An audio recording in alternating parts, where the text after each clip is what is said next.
So it's Mr. English right now. So I've got my briefcase and I've got my paperwork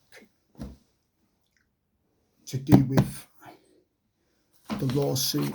I also got all the paperwork, things what have been put in together, reading through it.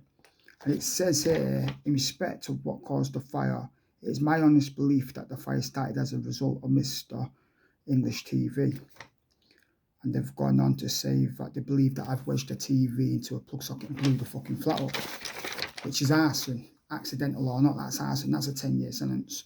The fire report says supposed cause of fire, accidental source of ignition of a domestic style applicant's TV, material ignited first, structure fittings, entire wire insulation, meaning the wires inside the building, defect or omission given to rise ignition, faulty fuel supply electricity, so the electrics. So TV's been plugged in, but I had the plug sockets turned off because it was a Sabbath, but that's how I knew there was lying when they said the TV blew up. The electrics were so fucked up in the building, so old, that the electrics have just gone blew up, and all of a sudden it was my flat that fucking got blown up.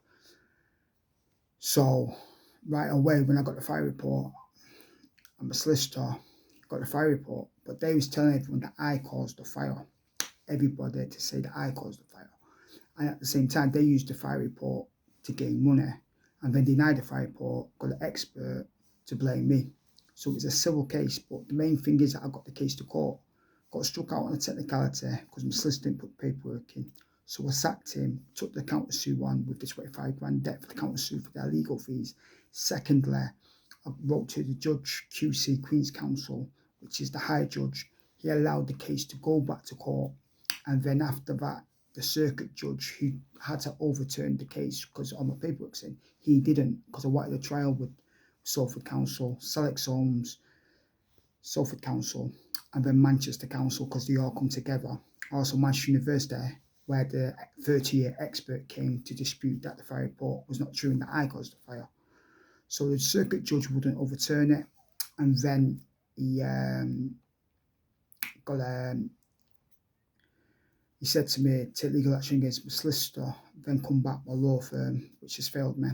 I've done that, got the ombudsman involved, and they said that Mr. English should have won the case straightforward, got the fire report. They gave some lame excuse, but at the end of the day, I've got all that. So right now, it was a £7,000 case, but this is a multi-million case. It's a multi-million pound case, because at the end of the day, I've got all these governments which have gone to the length to commit fraud, to use a fire report and deny it and basically blame me. That is fraud. That is fraud. That is how big this case is. It's a multi-million pound case. This is a multi-million pound case at the beginning, even though it was tens of thousands. But at the end of the day, it was the principle, because I'm not taking no blame for fire. At the end of the day, I've had to fight this. So now I'm back into the driving seat again to take this case, because this is a criminal case. This is a criminal case.